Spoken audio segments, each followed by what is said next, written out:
Hello, everyone, and welcome to the My Healthy Home Summit. Thank you for joining us. I'm your host, Caroline Blazovsky. I'm a national healthy home expert and an environmental residential consultant with over 24 years of experience. This summit is designed to educate you about the process of creating a healthy home, to learn how our homes may affect our health and wellness, and the benefits associated with living and working in healthier spaces. We've compiled the most decorated speakers in this arena to help you on your journey. Today, we are joined by Dr. Eric Hoek, who will be discussing water quality in our homes, contaminants, and what we need to be concerned about, and ways to improve our health at home by improving our water. Welcome, Dr. Eric Hoek. Thank you so much for joining us. We are thrilled to have you. Thanks, Caroline. It's a pleasure to be here. Thank you so much. As a leading water expert, can you start by giving us a quick synopsis about your background and how you got your passion for creating healthier living environments in general?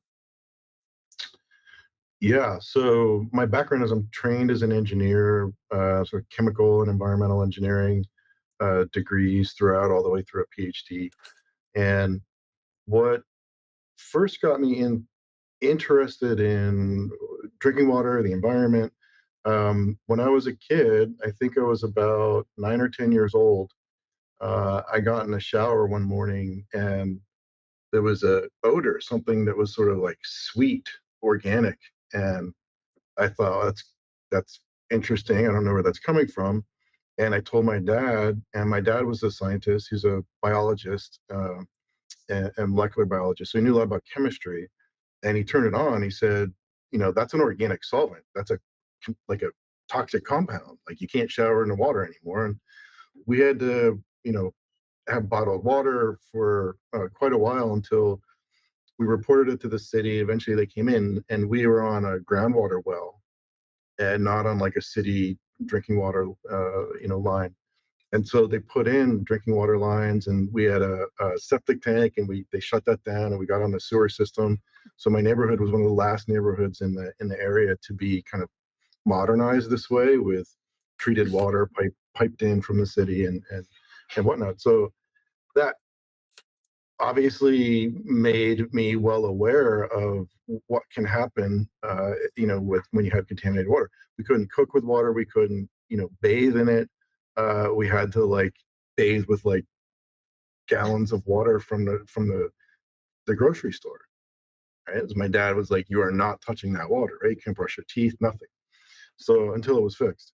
So I'd say that's sort of the origin story, if you will, of what got me aware and interested in all of this. And then when I went to school as an undergrad, um, my dad encouraged me to do some research, and I went to my undergrad advisor, and he said, "I'm retiring at the end of this year. You should talk to this other fellow." Um, and so I went and I talked to this younger professor, and he happened to be working on the topic of drinking water treatment and filtration.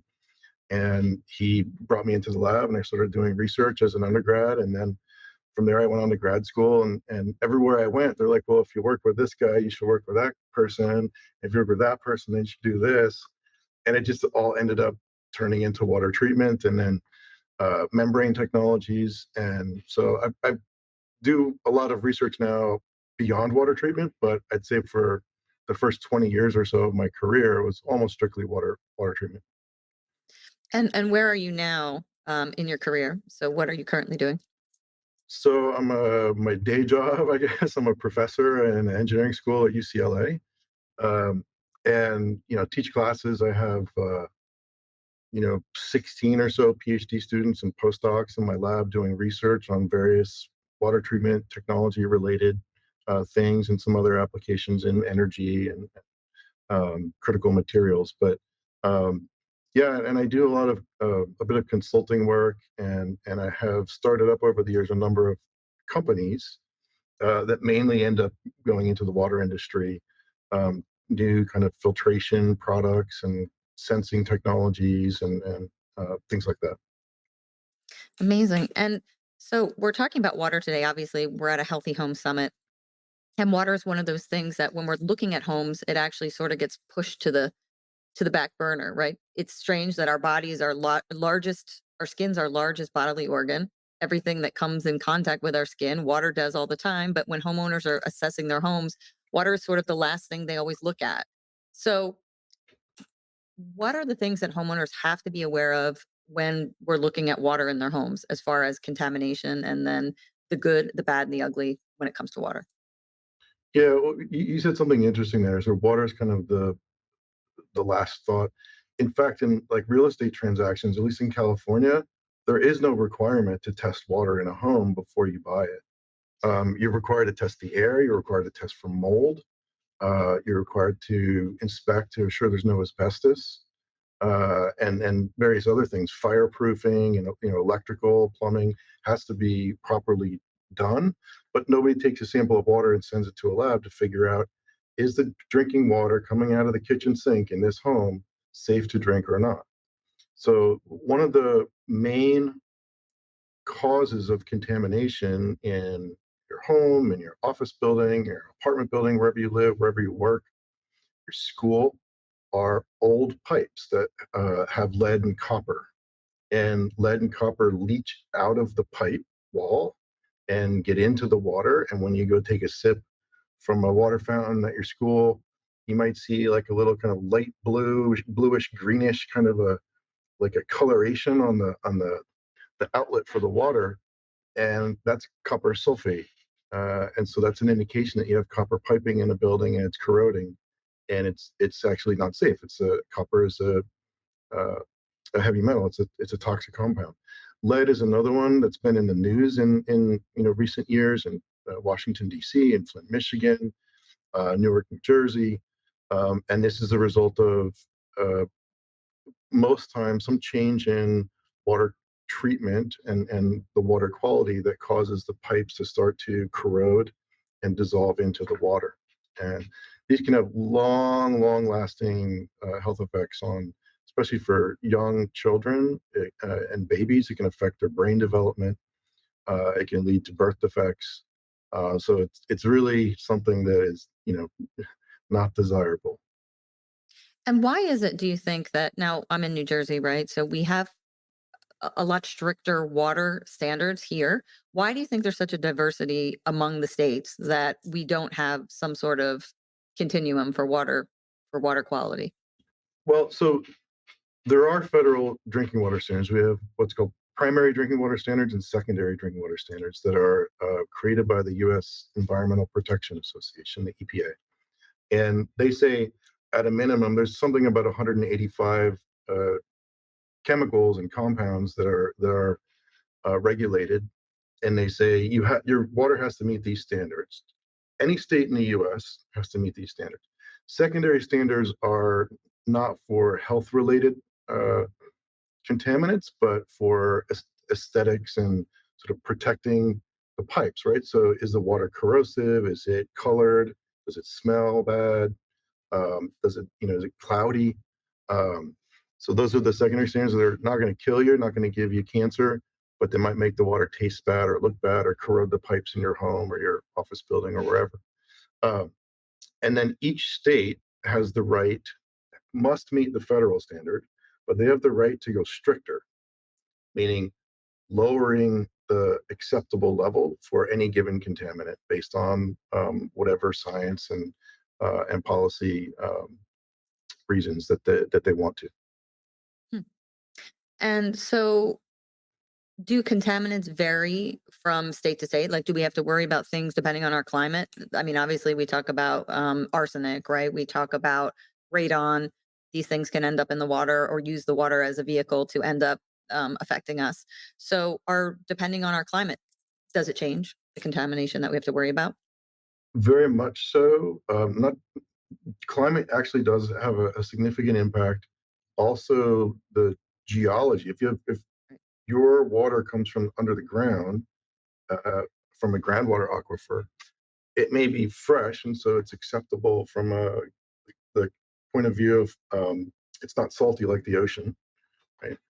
But the geology could be such that there's naturally occurring radon, arsenic, um, other metals, toxic metals that can be naturally occurring.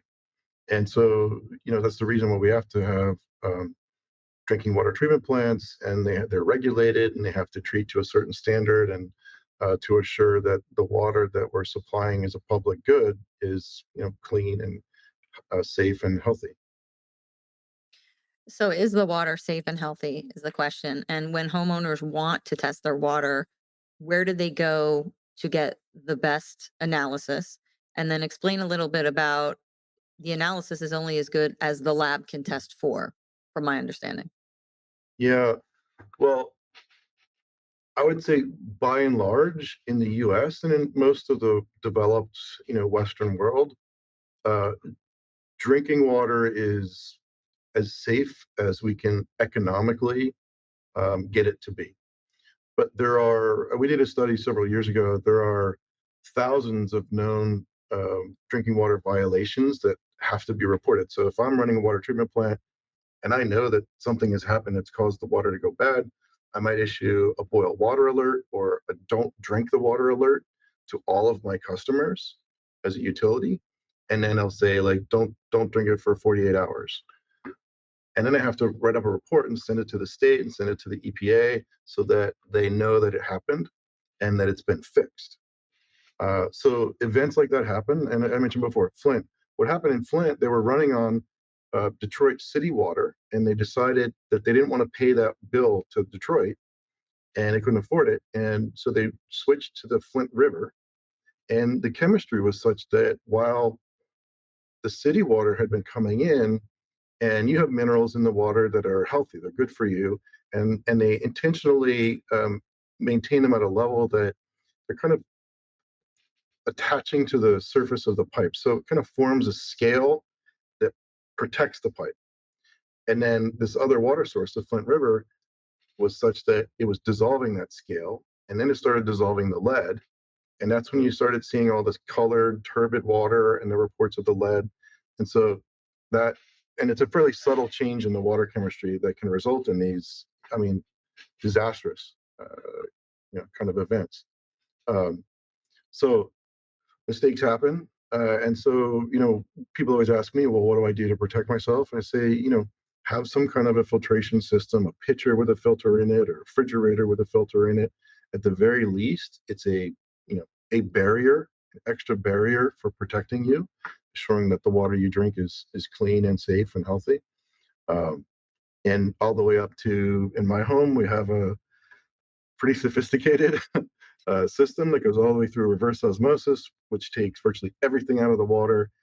And then it sits in a tank, and before it comes out of the spout, it goes through a filter that adds good minerals back in, and then a final filter of activated carbon that just polishes it off. Water tastes fantastic, but that's a probably $1,500 system. Not everybody can afford that.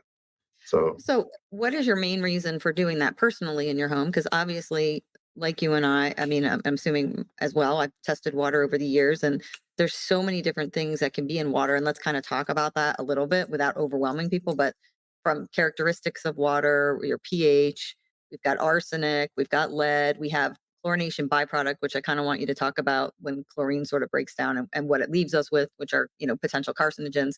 So why are you treating your water? What are you trying to avoid? And I think that would be helpful to the audience to understand if a professional's doing this, maybe they should be doing it too.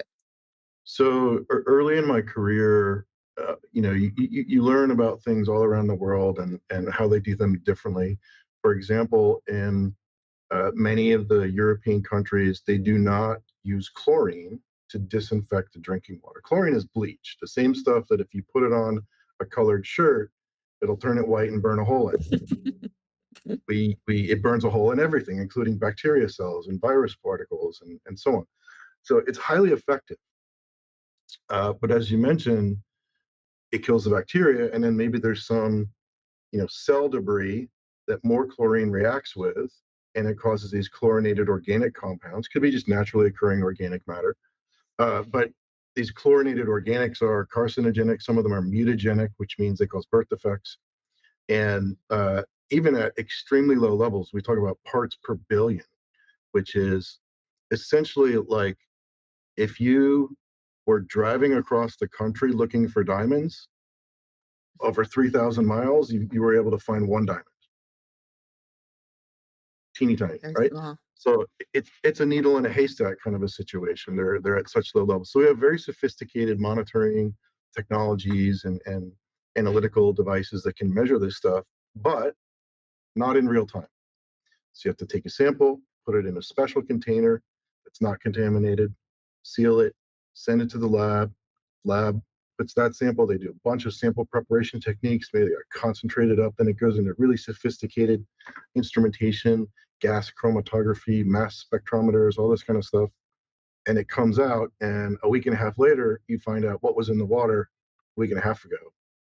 And if it's bad, well, you've already drank it or taken a shower in it or whatever. So it's kind of after the fact and too late. So one of the I'd say limitations of the water industry in general is that the drinking water treatment authorities, these public utilities, are responsible for treating the water at a plant, taking it from a river, a lake, underground, whatever, treating it to a certain quality, and then they send it through pipes called a distribution system, and it goes down the middle of the street, and in every house and building there's a lateral that comes off in each direction to feed the individual buildings, and then that's it. They're only responsible for the mains and the laterals up to the building, and once the water gets inside your house, you're responsible for it, not the city, right? And so if you bought a house that was built before, I'm going to say 1981 ish, when we had the first lead and copper rule, um, it could have copper pipes. It's very common. And if they corrode, you're going to be getting this toxic metal in your drinking water, in your shower water, in your food water, everything you do. I have kids, I have pets. Growing up, we just drank the tap water. I had pets that would get cancer. How does a cat get cancer, right? Because they're drinking chlorinated drinking water, right? So back to where I started early in my career, I was complaining about why we use chlorine, why we don't do what the Europeans do. And a good colleague, senior, kind of one of my heroes in my department here at UCLA, his name is Mike Stenstrom. Wonderful, wonderful individual. He said, Eric, chlorine allows you to live long enough to die of cancer. If we didn't chlorinate the drinking water, you'd die of dysentery, typhoid, cholera, all the stuff that people used to die of in the early 1900s and the 1800s and before. So there are trade-offs. Knowing what I know, all of this stuff that I just talked about, that's why I have this sophisticated, very expensive drinking water treatment system in my home, because I know what can happen if you don't. So let's talk a little bit about we talked about city water and that when it gets to your home, it's not all equal, right? So it leaves the plant and then you don't know what path it's taken. And so by the time we test home and that's in your home, we see such variations. The water quality is so different, even though it comes from the same place. How about people that have wells? What do you think about having well technology? A good Yeah, well, thing, bad thing? it can be just fine, right? Um, but you have to be really careful. And so, like I started at the beginning, we were on a groundwater well in my home growing up, and the water was fine until it wasn't. Mm. What had happened was a farmer, a couple miles down the road, about 5 miles down the road, had been accepting toxic waste and burying it in the back of his property. And the they're in steel 55-gallon drums, like the classic story. They corrode over the course of time and they start leaking out, and it gets underground, it gets into the groundwater aquifer, and we happen to live down gradient, and so it came into our well field. And so that can happen. It could be through no fault of your own. It could be through even, that was an illegal, right? And kind of a malicious thing to do. But it can be for no malice. It can just be by some accident that it can occur. I think in Ohio there was a train wreck last year, and they're still recovering from the damage to the water quality, the local streams and rivers, the groundwater. It's all been contaminated, and so that wasn't necessarily, nobody intended for that to happen. But like I said, Things accidents happen. happen. So yeah, you you want to think, throughout most of the country and most of the world, uh, water, perfectly clean water, falls for free from the sky, right? So it should be free and clean, and there shouldn't be any problems with it, right? And there's so much of it. You live on a lake, you live by a river, you live by the ocean. It's like we're surrounded by water, right? Why should I even worry about it? It's so abundant. The reality is, here in Los Angeles, you can't drink seawater unless you do seawater desalination, which is very expensive and energy intense, and so on.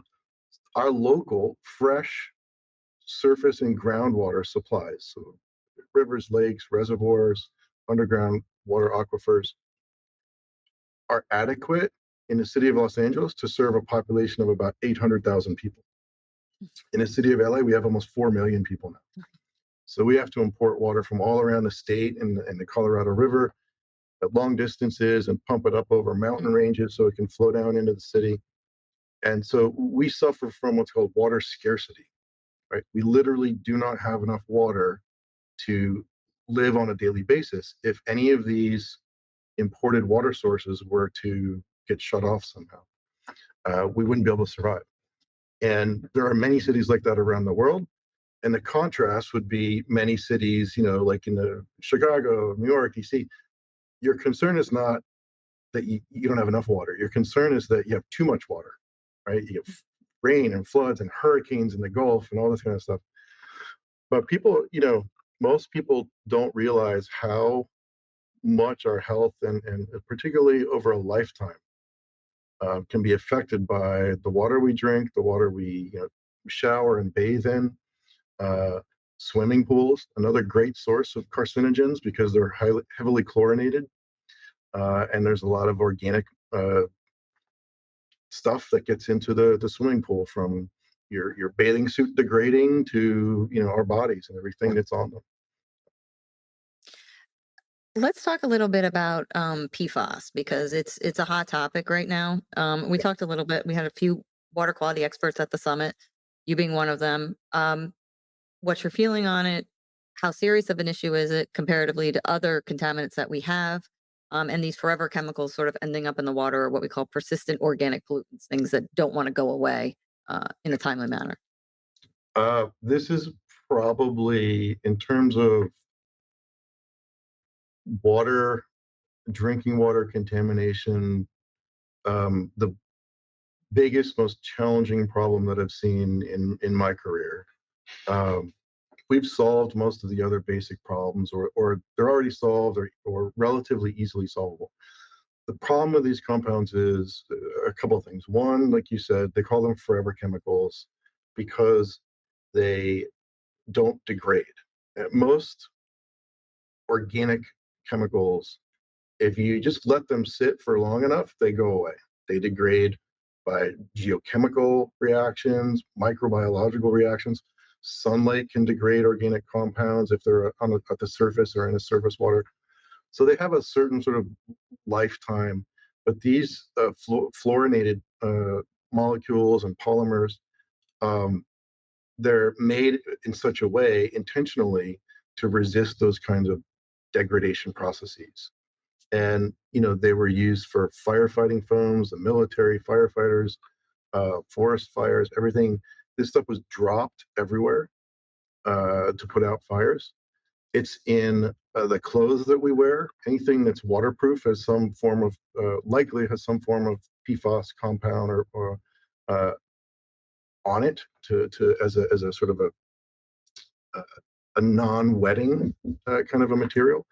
Our furniture, rugs in our homes, and where we work, it's everywhere. And so there have been studies that have measured the concentrations of PFAS in mother's breast milk and in her blood, right?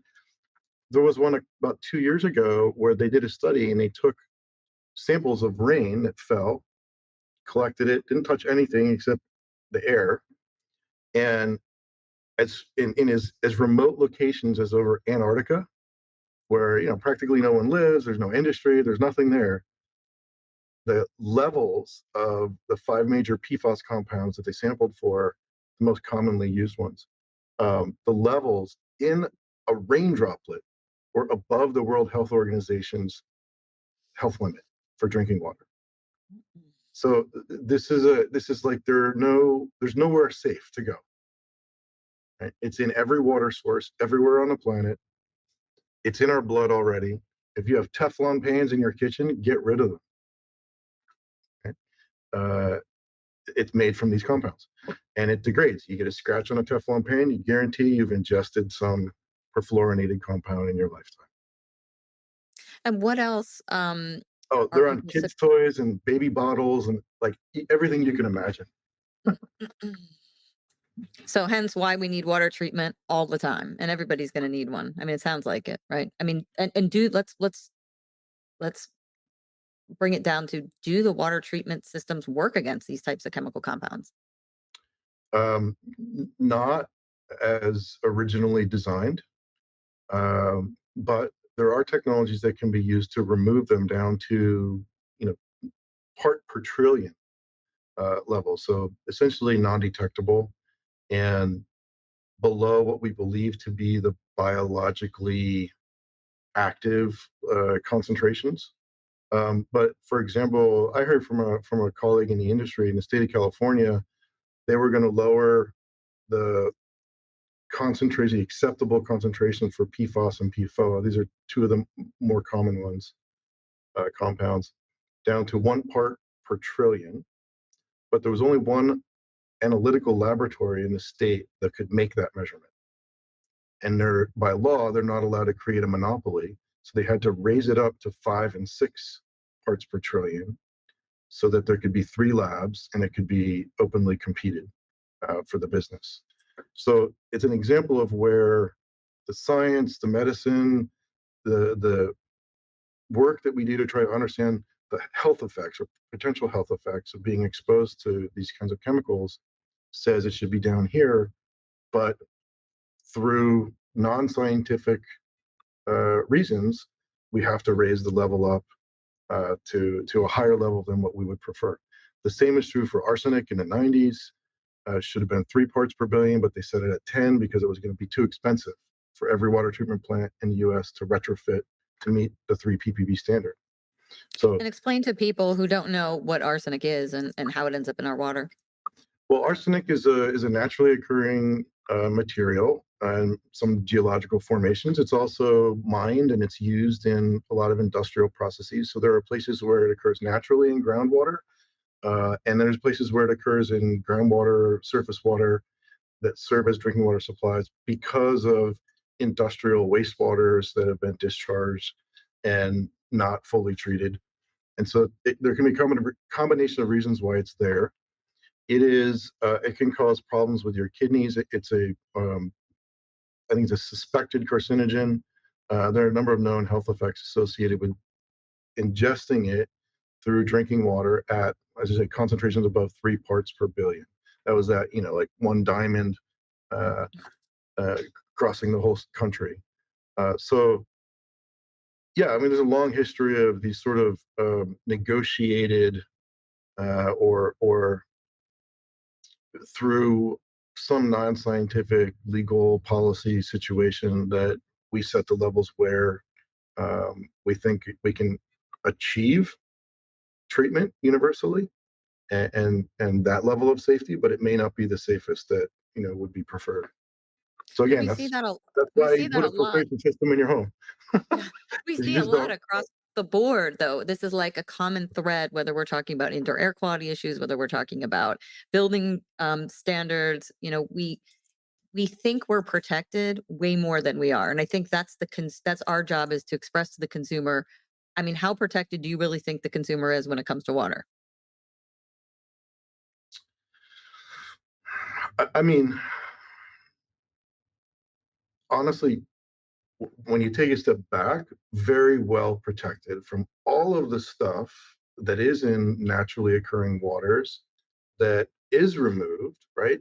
You're talking about, like, if there's a million bad things in a glass of water, like 999,997 are removed, right? And there's like 3 out of a million that might sneak by, right? So we're talking about really, really low levels and really, really infrequent occurrences in most cases.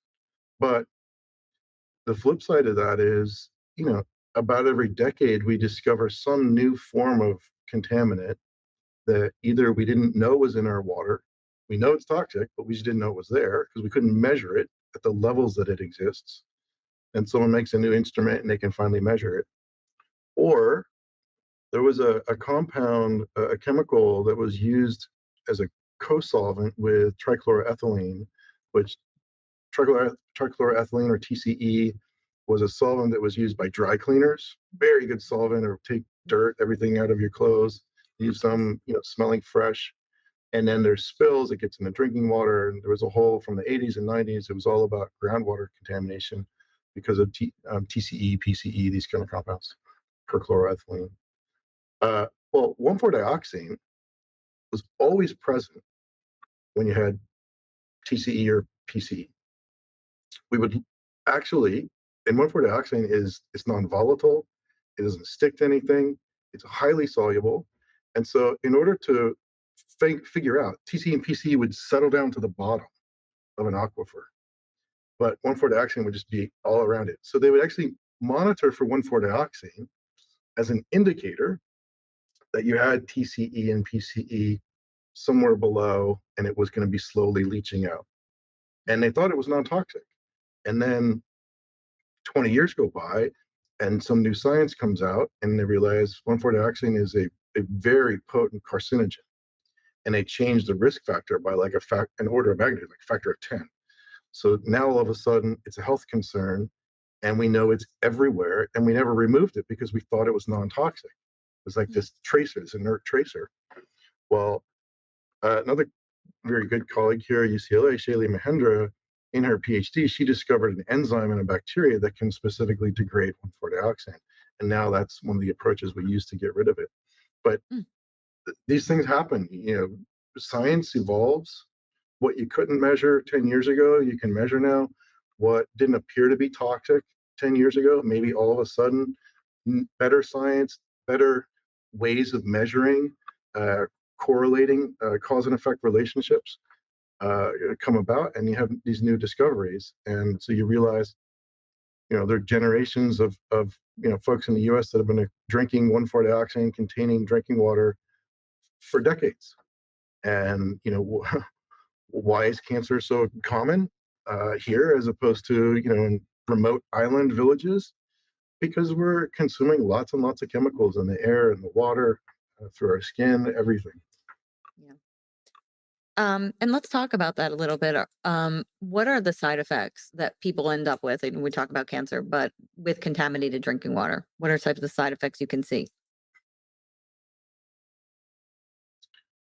That's interesting. So I'd say that not a you know cancer issue, not a toxic issue, but probably dry skin from the chlorine and from hard water. Hard water is perfectly healthy to drink, but when you shower in hard water versus soft water, your skin feels very different afterwards.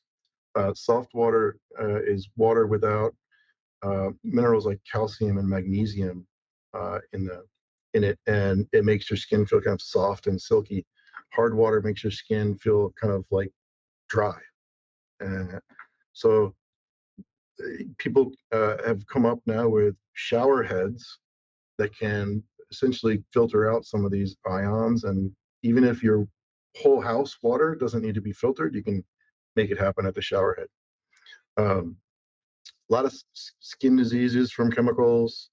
I would say uh, respiratory, cardiovascular, kidneys, livers. The kidney and liver are like the wastewater treatment system of the body. So they're designed to remove contaminants, right? And harmful chemicals. Alcohol is not good for you, right? Your liver takes it out. It converts it to the byproducts of alcohol metabolism into aldehydes and into non-toxic compounds. And if you put too much alcohol in your body, you wear out your liver. Kidneys, right? They take the bad stuff out of our blood, and it gets expelled through our urine. And if they stop functioning, it's hard to live. So all parts of your body can be affected. Your what we call the endocrine system, all the hormones in your body. So there are, from the increase in female birth control. If you take a birth control pill, the amount of the active compound, which is a hormone, a lot of times a hormone called 17 beta estradiol. There's others, but that's one of the sort of historic ones. You, through the pill, taking more than what your body can metabolize. So then it comes out through your urine and it goes into the sewer system. And the wastewater treatment systems were not designed to remove a small molecule that's soluble in water.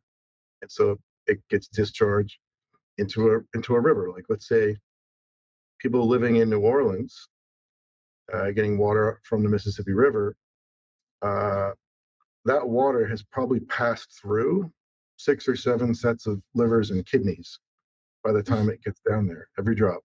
And that means it's gone through, come out of the river, through a drinking water treatment plant, to your home in Minnesota, and it goes out of your home to a wastewater treatment plant and back in the river, and it goes out, in, out, in, out, in, out, in. And so there's a lot of transmission of these chemicals of concern that way. And hormones from birth control, also some pesticides, herbicides. Atrazine is one that's well known. It disrupts testosterone production in the body. It blocks a receptor that triggers the production of testosterone. And when you look at the increase in use of atrazine for improving crop yields in the US and the Midwest from the 50s till until today, atrazine has gone like that. Birth control pills have gone like that.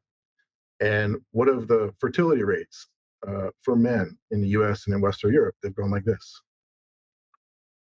Okay. So these are, it's not a correlation is, you know, two things look like they're related, but we don't know if there's a mechanism there. There's direct causation that we know. Right? If you have atrazine in your drinking water at 5 parts per billion, which is the detection limit, it will feminize you. It will reduce your testosterone production, right? Suppress it. So these are some other kind of scary Yeah, but things to think I mean, about. this is real life. This is what, when we share, we're community, and whatever we're using and flushing down the toilet. I mean, I can imagine, pharma drugs are the same thing. I mean, anything we use that gets flushed down your toilet is The ending up most in the water supply. the most common chemicals that are measured in drinking water at the highest levels are caffeine, ibuprofen, acetaminophen.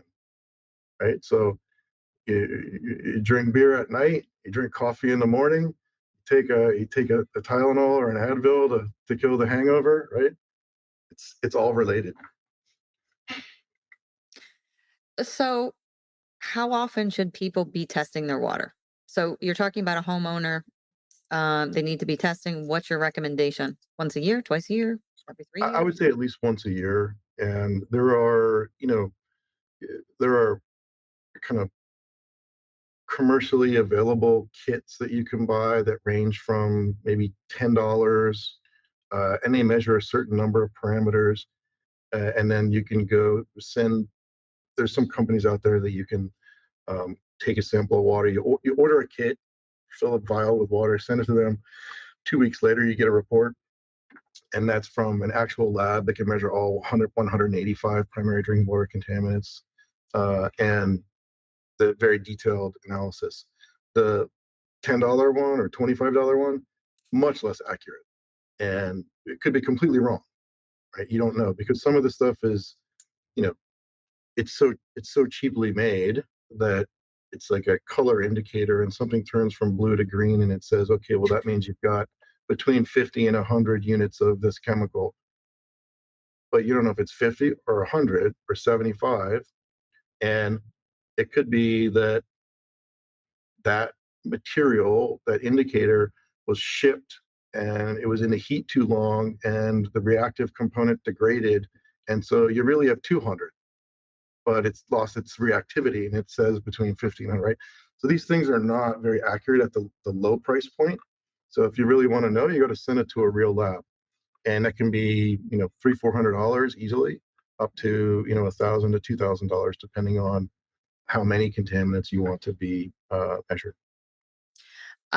And after that, so let's talk a little bit about technologies to help us with all these problems that are ending up in the water, because some of them they can be tested for. I know from doing Yeah. traditional water testing, no one's looking at pharmaceuticals in your water typically.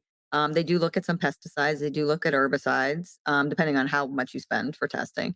But talking about caffeine and things like Tylenol, I mean, nobody's really testing for that kind of stuff. Or even if, when you get more detailed than that, it just doesn't happen right on a standard residential test. So the next step, what is to look at what types of technologies you can implement. However, I would think that depending on what your problem is, you also want to implement a technology to go to be effective against that particular contaminant. So that's why the testing is important, correct? You want to know what you have if there's something that needs to be treated.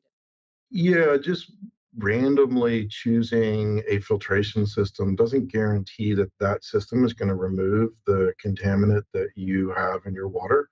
You need to have somebody knowledgeable enough who knows, well, if you have compound X, you need to use technology Y, right? Whatever those may be. And we have technologies to remove everything that we can measure. Um, some of them don't scale down to the household level, right? And so in a household filtration system, you'll have what's called a sediment filter, typically up front, which is like if there's something that's like chipping off the pipes, right? Just some sediment that maybe just is yucky, but not toxic. It just gets filtered out. And then you'll have some combination of activated carbon, what we call some redox media, which takes out metals and takes out chlorine and things like that. And then we might have a reverse osmosis membrane, and that takes out virtually everything to extremely low levels. And then you might have a UV lamp, ultraviolet lamp, which, if there are any bacteria or viruses or protozoan microorganisms that can cause you to get sick, they'll be inactivated by the UV light. And then maybe a post filter of like activated carbon, like coconut shells, they call them sometimes. And that's meant to polish off if anything got through the RO and anything's left after the UV, just another polishing filter.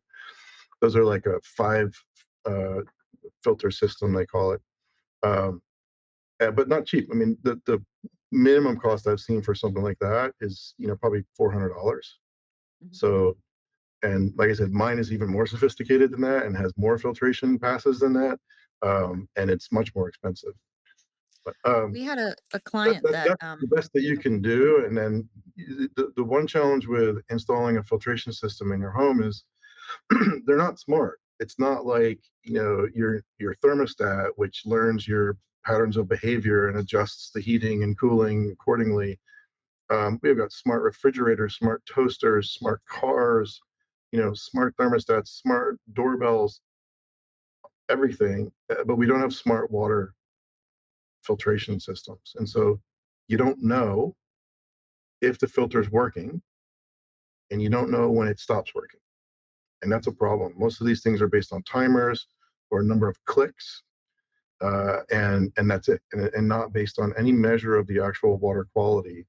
And so you could be replacing your filters two times more frequently, which just costs you more money, or not frequently enough, which could, you know, allow you to be exposed to the chemicals that it's supposed to be removing. So that's still an unsolved problem, I think, at the consumer level and throughout the industry. Talk a little bit about refrigerator filtration, because we talked briefly about that. People think that they're filtering their drinking water in the refrigerator. Well, they often have filter media. It will be some combination of activated carbon, which is it's the same kind of material. If you have a fish tank, that's the sort of carbon particles that go into the fish filter, and it takes out organic stuff and chlorine and ammonia, things you don't want that are organic. Things that are inorganic can be removed by what's called ion exchange resins, which then pull out those inorganic charged up ions, metal ions, and so it can work. it could be perfectly fine. But the technology today is based on you go up to your refrigerator and you press against a little plastic shield, and then water comes out, and you fill your glass and you walk away. So that light on the refrigerator that's green and eventually turns red is doing so either based on the number of clicks, which don't equate to the volume of water that's been discharged, or just a period of time like 6 months. Right? And so you don't know if the filter could have lasted 8 months or if you should have replaced it at 3 months. There's no way of knowing because it's not actually measuring the performance of the filter. Uh, but I'll say this is a problem that we've been working on directly here at UCLA for some years, and um, we do have a patented technology that we've licensed out, and it's not commercial yet, but it's hopefully coming soon. We need it. I was going to touch on a topic. I had a client who was in New York City, and she had installed a water filtration device that she wanted to treat her water. She had autoimmune disease, and she had me come in to test prior to installing the filter and then after the filter to see that it was working effectively. And we found that there was benzene in the water after the filter, and it wasn't there prior to the filter. So then I had to go in and do a blank, a blank, one blank right next to it to make sure it wasn't coming from the air. So there were two. We were testing to make sure that this benzene didn't arrive from a parking garage or something underneath a field blank study. I guess I did at the time, and come to find out, the filtration device itself was actually putting the benzene in. So we approached the company, went through the Eastern Water Association, and tried to get the company to, refund her the money for this unit, but to no avail. But there were no guidelines. You have to watch that the device that you're putting on couldn't be contaminating the water itself, especially if you don't know where the gaskets and the plastics and all of that are coming from. How does someone ensure that the system that they're using is going to do better by them and not do worse?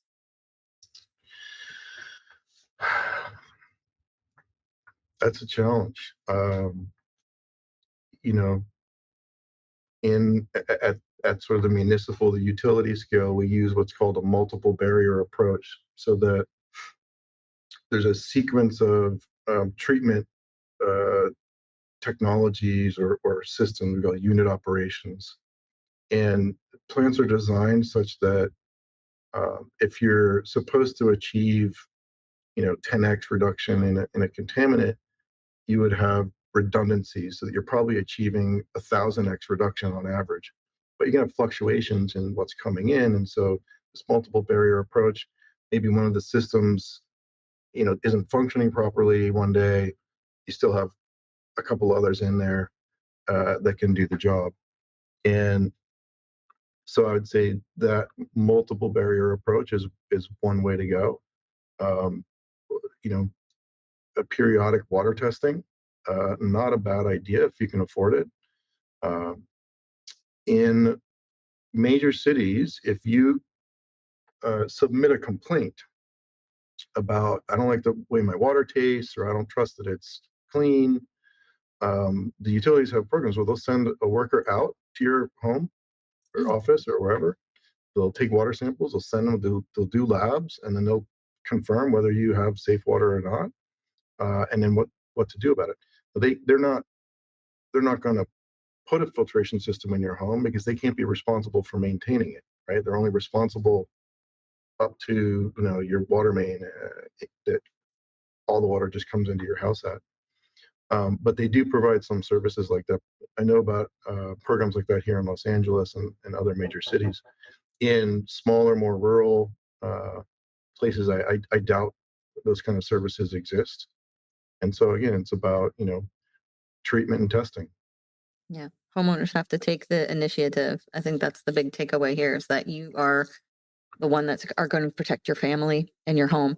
I'd love to do a really quick, we do a fast round. So I'm going to ask you some questions so people can kind of get to know you, and a little bit about you and your home, because we are talking about homes during the summit.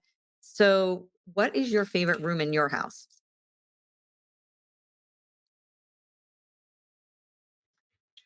I have a home office and sort of slash gym, and I've got a TV, flat panel TV, and all the movie channels and whatnot. I spend a lot of time in there, and but otherwise, I would say uh, not being in my house, being outdoors. And we learned the importance of that, and that our ecosystems are our houses. We learned that in our last talk when we discussed it uh, with some of our speakers. What's your favorite activity to do in your home?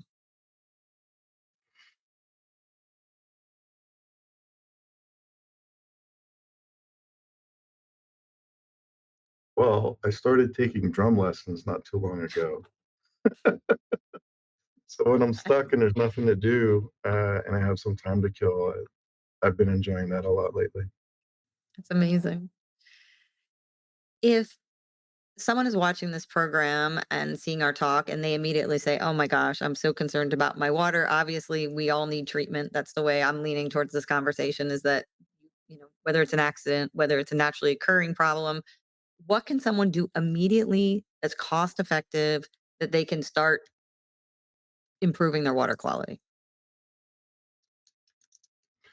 Well, a simple, relatively low cost thing to do is to get a kind of a pitcher with a filter in it. That's kind of the minimum extra barrier that you can have, and we've had those over the years. My experience, they often improve the taste. If there's free chlorine in the water, which there should be when it gets to your home, it'll take that out. It'll take out those chlorinated organics to a very high degree. So it definitely offers some measure of protection and at a minimal expense.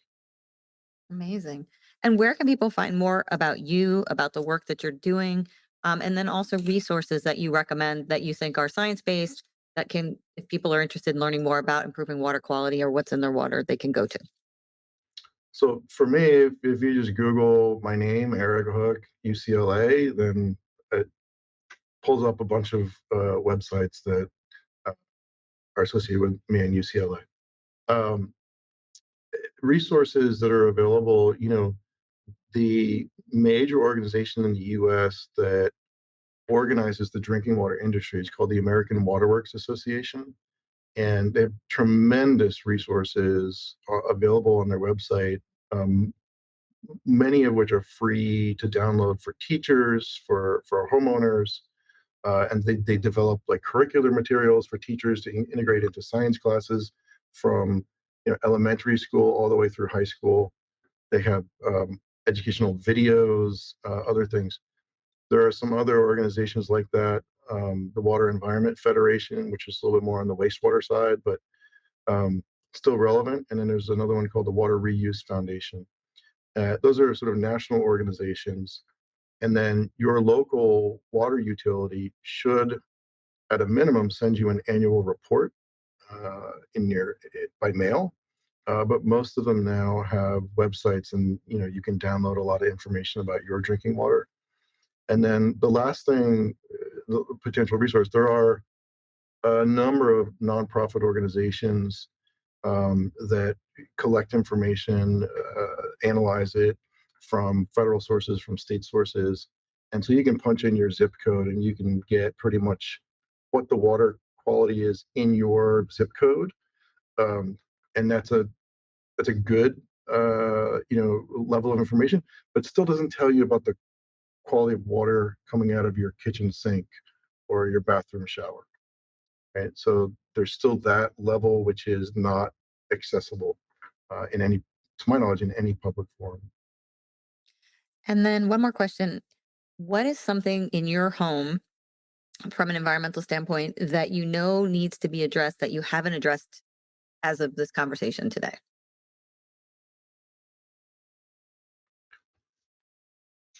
That's a tough one because we have a whole house water filtration system, water conditioning system.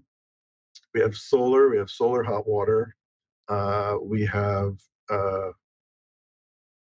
the water filtration system. I would say air filtration we don't have, and we're within. right quarter mile of a highway, Yep. and so there's a Articulate. lot of air pollution that can get about half a mile to a mile sort of dispersed depending on what the direction the wind is blowing. So probably air quality is the one that's not Excellent. yet addressed. Well, we'll get you hooked up. Yeah, I appreciate you being here. I appreciate all your efforts and everything that you put into making this industry great. I know you're one of the best. And we thank you for all of your time today. And our audience thanks you as well. We yeah. appreciate you. Thank you very much. Great to see you.